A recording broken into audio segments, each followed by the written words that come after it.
Hola amigos, que la paz del Señor esté siempre con ustedes.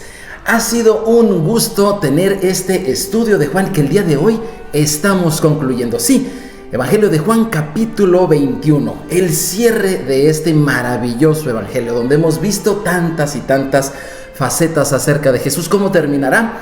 Termina de una manera maravillosa, donde el Señor acaba su ministerio, pero comienza el de sus discípulos. Bueno, ok.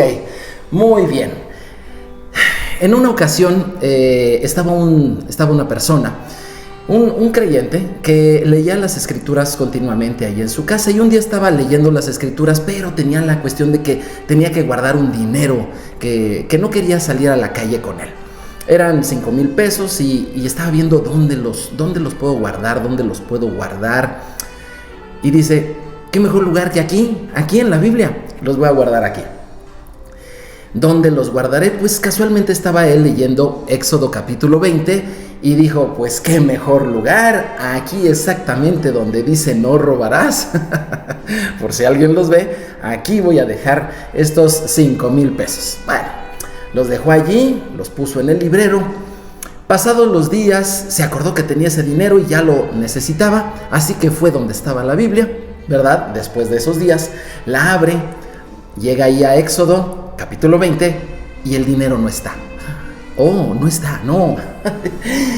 Empezó a preocuparse. Sin embargo, entre las hojas de su Biblia se dio cuenta que había algo, pero más adelante. Entonces llegó más adelante y encontró los billetes.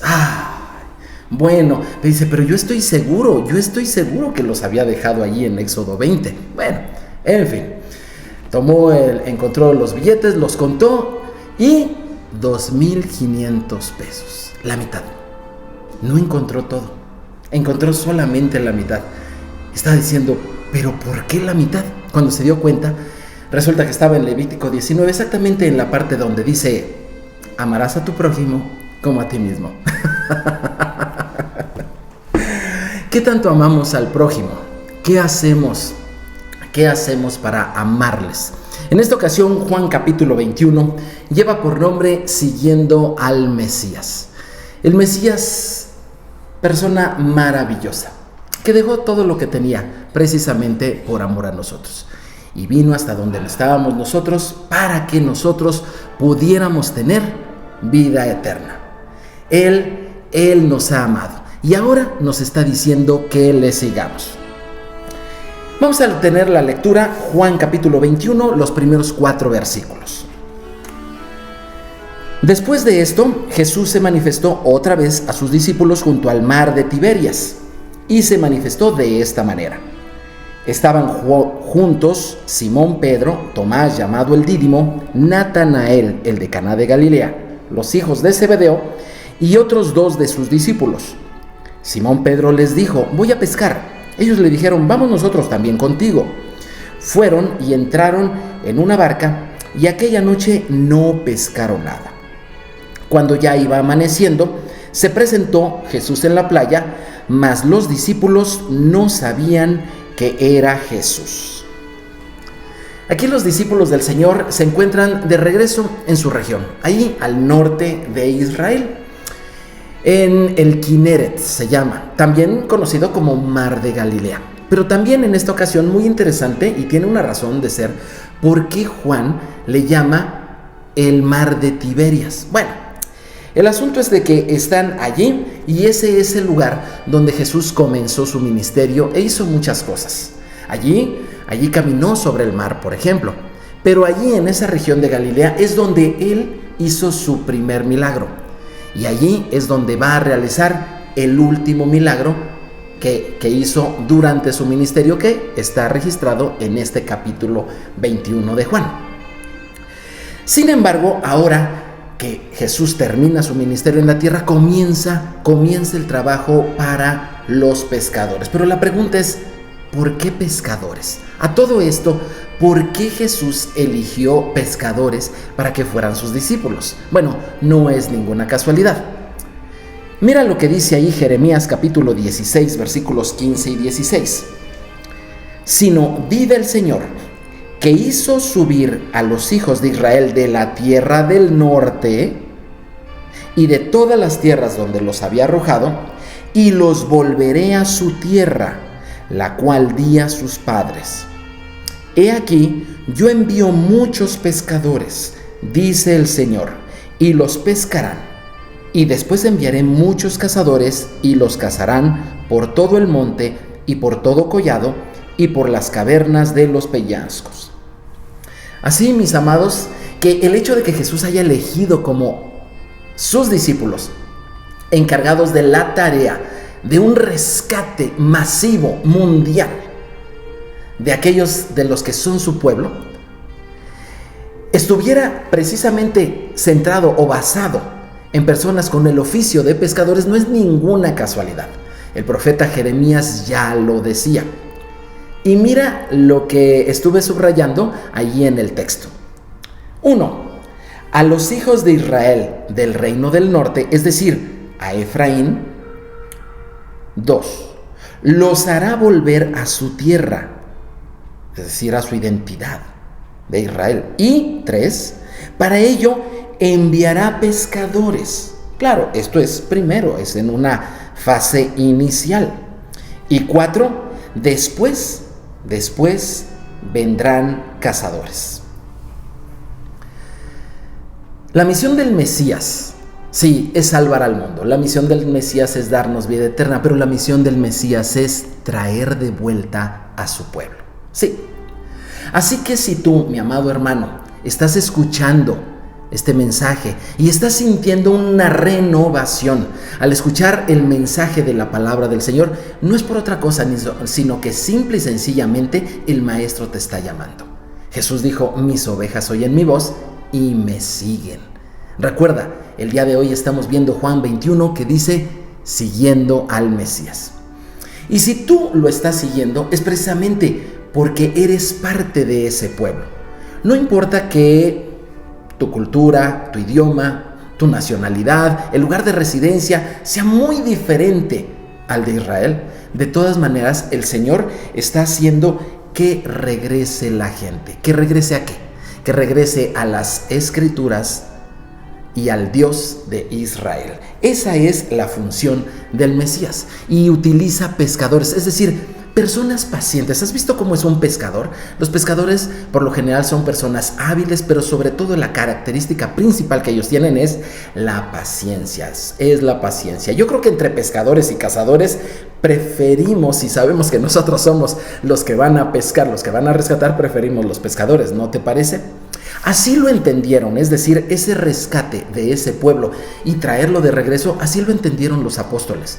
Y el apóstol Pedro fue el encargado de hablarle este mensaje principalmente a los hebreos, en tanto que el apóstol Pablo fue el encargado de darle este mensaje a Efraín, es decir, los gentiles. Y fíjate lo que escribieron.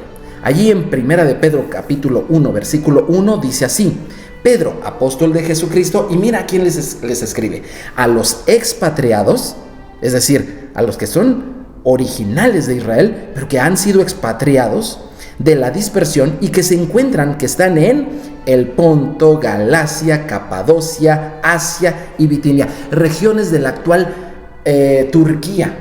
Pero obviamente eso era algo muy lejano en ese tiempo, y era hacia donde se dirigían estos expatriados. Esos expatriados se han dirigido hacia todo el mundo, pasaron de Asia en Europa, ¿verdad? Han llegado en América, y ahora esos hebreos han regresado en el siglo XX, han empezado a regresar en el siglo XX. Pero el apóstol Pablo le escribió a los gentiles, y fíjate lo que les escribe a los que ya han aceptado a Jesús como el Salvador de sus vidas, a Jesús como el Mesías. Fíjate lo que dice aquí en Efesios capítulo 2, versículos 12 al 14, y les dice a los ya creyentes: en aquel tiempo, o sea, cuando todavía no eran creyentes, en aquel tiempo estabais sin Cristo, alejados de la ciudadanía de Israel y ajenos a los pactos de la promesa, sin esperanza y sin Dios en el mundo. Pero ahora, en Cristo Jesús, ahora que ya crees en Jesús, vosotros que en otro tiempo estabais lejos, habéis sido cercanos por la sangre de Cristo, porque Él es nuestra paz, que de ambos pueblos, es decir, judíos y gentiles, de ambos pueblos, hizo uno, derribando la pared intermedia de separación. ¡Wow! Entonces el mensaje de amor del Mesías va dirigido tanto para los hebreos, ¿verdad?, como también para los no hebreos. Y a ambos los quiere hacer regresar a las Escrituras y a la fe del Dios de Israel. Pero te dije que había una cosa interesante con el hecho de que Juan habría dicho el mar de Tiberias, porque nunca lo mencionan. Y es que la ciudad de Tiberias es una ciudad romana, absolutamente romana, fundada por romanos en honor al emperador romano, con costumbres romanas. Es una ciudad que Jesús jamás fue allí, no, jamás, prefería darle la vuelta. Eso tú lo puedes ver, por ejemplo, en Juan capítulo 4. Él no pisó esa ciudad, pero ahora sus seguidores se les dice, por eso les pone ahí el mar de Tiberias, se les dice, echen sus redes. ¿Echen sus redes a dónde?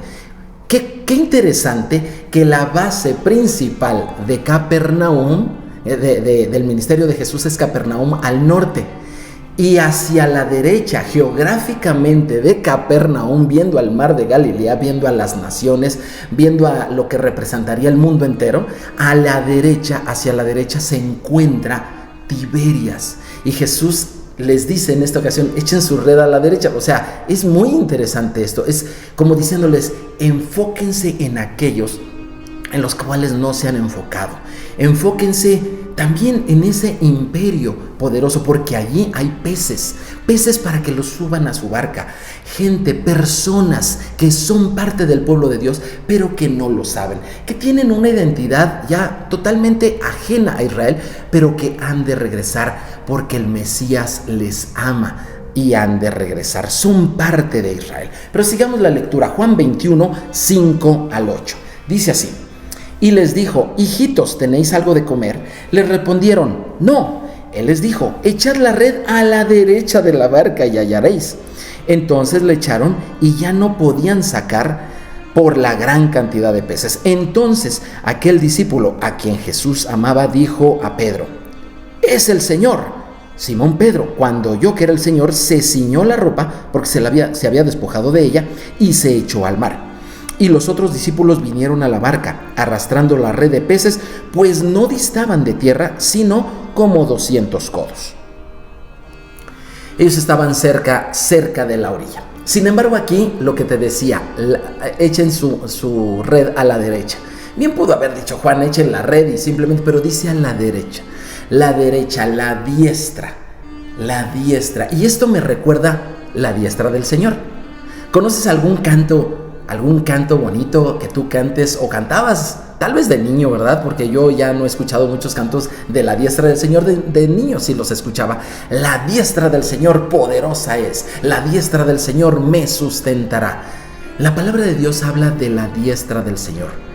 No que tenga que ver algo en especial, sino que la diestra del Señor simboliza varias cosas, como por ejemplo el poder de Dios, pero también simboliza la misericordia de Dios. Esto entra en sentido, ¿verdad? Echen la red a la derecha. Es decir, este trabajo de los pescadores tiene que ser un trabajo, sí, con el poder de Dios, pero también tiene que ser un trabajo de misericordia.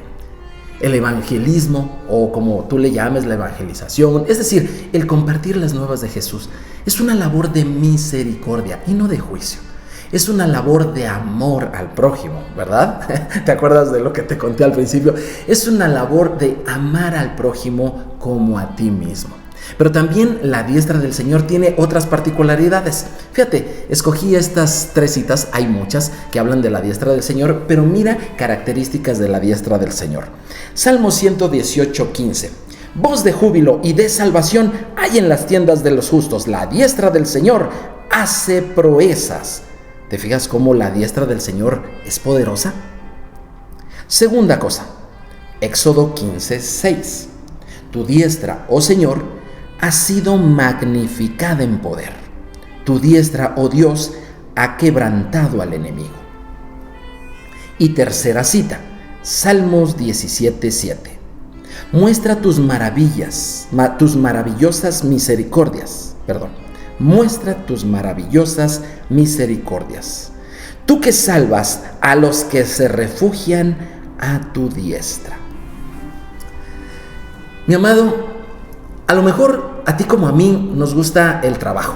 A mí me gusta trabajar. Mi padre fue un hombre que me enseñó a trabajar y me gusta mucho. El trabajo dignifica, el trabajo nos mantiene útiles, mantiene nuestras habilidades tanto mentales como motrices, pues bien, en muy buenas condiciones, las hace desarrollarse e incrementarse. El trabajo tiene muchas bendiciones, no nada más es el dinero, sino en realidad trabajar ha sido una de las cosas más hermosas que el Señor nos permite hacer.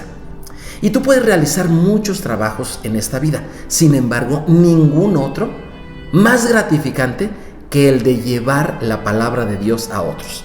Y puede ser de persona a persona, puede ser en un grupo pequeño, puede ser que los reúnas en tu casa, que les hables del Señor, que compartas estas enseñanzas.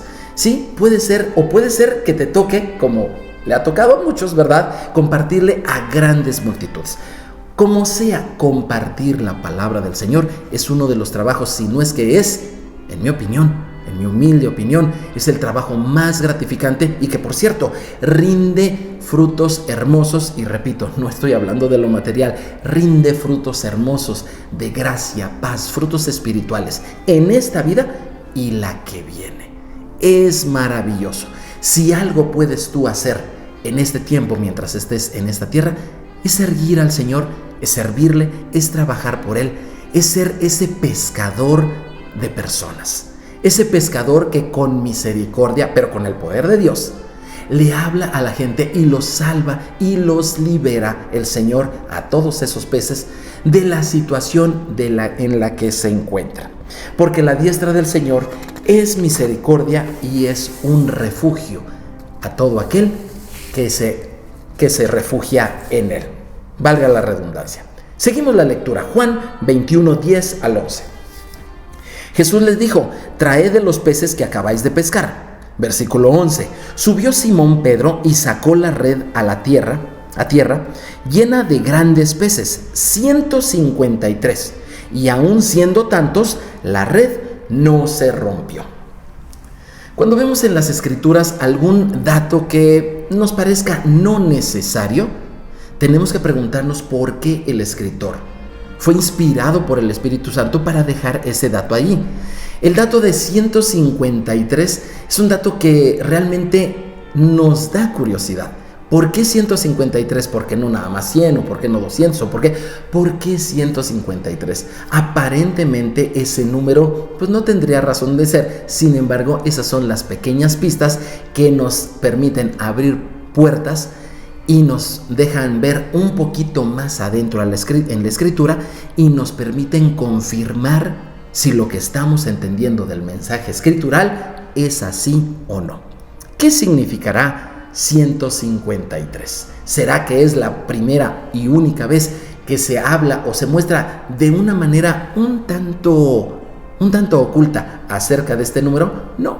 Fíjate que en Éxodo capítulo 31, sí, allá en tiempos de Moisés, cuando se estaba por construir el tabernáculo del desierto, se eligió a una persona. De hecho, Dios la eligió. Fíjate lo que dice Éxodo 31, 2 al 4.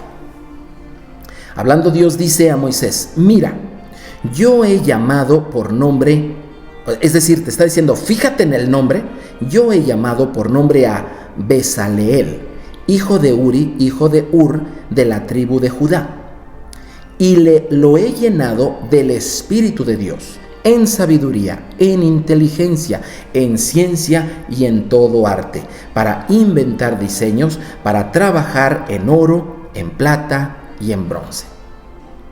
Este Besaleel tenía características muy interesantes. Para empezar, de la tribu de Judá. Segundo, llamado por Dios. ¿Sale? De la tribu de Judá, llamado por Dios. Tercero, Dios dice, fíjate en su nombre. Ahí te está diciendo una pista. Pero algunas otras cosas que nosotros podemos ver en el texto es lleno del Espíritu de Dios, pero también de sabiduría. ¡Wow! De sabiduría, inteligencia y ciencia. ¿Para qué? Para que Él diseñara y se fabricara, se construyera el tabernáculo ahí en el desierto. Y no solamente eso, sino que él sería el líder de todo el equipo de construcción de ese tabernáculo, el lugar donde habitaría la presencia de Dios. Si tú te fijas, estas características que se mencionan de Bezaleel en Éxodo capítulo 31 coinciden casualmente con las características de nuestro Señor Jesús. Sí, con las características del Mesías. Para empezar, es llamado por Dios, ¿sí? Nos dice que nos fijemos en su nombre, salvación, porque Yeshua significa salvación. Sí, el nombre de Jesús finalmente significa salvación. Fíjate en ese nombre. Ahora, Jesús es lleno del Espíritu Santo, de sabiduría, de inteligencia, ¿sí? No solamente para la reconstrucción del tabernáculo de David, en donde todas las naciones alabarán al Señor, sino también tiene la habilidad de ser el líder del equipo de constructores de ese tabernáculo. ¿Qué estamos diciendo con esto? Que Jesús es ese Bezaleel, ese líder apto, llamado exclusivamente por Dios para que dirija la edificación de la iglesia del Señor. Bueno, ¿y qué tiene que ver todo esto con los 153 peces? Mira, ahí te estoy presentando el nombre de Bezaleel, el nombre en hebreo, ¿verdad? Que, por cierto, se lee de derecha a izquierda. Te voy a deletrear las letras. Es la Bet, Sadek, Lamed, Aleph y Lamed. Ahí está. Pero las letras hebreas tienen un valor numérico. Y ahora observa, como la Bet tiene el valor de 2, Sadek de 9, Lamed 30, Aleph 1, otra vez Lamed 30. Y si sumamos las letras de Bezaleel, el líder que representa a Yeshua, fíjate el número que da. 153. Nosotros, mis amados, somos como esos 153 peces sacados del mar, de las naciones, para estar en la barca del Evangelio. Es hermoso saber que nuestra vida ha sido rescatada y llevada a la tierra por misericordia, bajo la dirección del bendito artesano, maestro y líder en la reconstrucción del tabernáculo de David. No hay duda. No existe ningún otro camino. No existe ninguna otra verdad. No existe ninguna otra vida. Jesús, Yeshua, Él es el que nos lleva de regreso al Dios de Israel. Bendito sea el Señor. Bendito sea el Señor. Qué maravilloso que tú y yo estemos ahora en esa barca. ¿Y los demás? Hay que ir por ellos. Hay muchos peces por los cuales hay que ir por ellos. ¿Quieres tú ser de los pescadores del Señor? Pero sigamos la lectura en Juan 21. Juan 21, 14 al 17. Esta era ya la tercera vez que Jesús se manifestaba a los discípulos después de haber resucitado de los muertos. Cuando hubieron comido, Jesús dijo a Pedro, Simón, hijo de Jonás, ¿me amas más que estos? Le respondió, sí, Señor, tú sabes que te amo. Él le dijo, apacienta mis corderos. Volvió a decirle la segunda vez, Simón, hijo de Jonás, ¿me amas? Pedro le respondió, sí, Señor, tú sabes que te amo. Le dijo, pastorea mis ovejas. Y le dijo la tercera vez, Simón, hijo de Jonás, ¿me amas? Pedro se entristeció de que le dijese la tercera vez, ¿me amas? Y le respondió, Señor, tú lo sabes todo. Tú sabes que te amo. Jesús le dijo, apacienta mis ovejas. Jesús le preguntó a Pedro 1, 2 y hasta 3 veces si lo amaba. Y esto obviamente se debe a que unos días antes, Pedro, habiéndole jurado a Jesús que no lo dejaría por nada, le había negado 1, 2 y 3 veces. ¿Cómo se sentiría Pedro después de ese fracaso personal y particular delante del Señor? Por lo general, la gente que una vez le entregó su vida al Señor tiene una experiencia más o menos de este tipo. Yo recuerdo que yo acepté al Señor desde muy pequeño. Sin embargo, por algunas cuestiones que pasaron ahí con mi familia, la iglesia donde asistíamos, etcétera, etcétera, ¿verdad? Por decirlo así, a la edad de más o menos unos 18 años, 19 años, yo regresé a pescar a mi mar de Galilea. Y el Señor me estuvo diciendo: José Antonio, ¿me amas? José Antonio, ¿me amas? Y no es que yo le hubiera negado con mis palabras. Sin embargo, todos y cada uno de nosotros sabemos que con el pensamiento, con las palabras o con las acciones, retraemos nuestra promesa de no dejar a Jesús jamás.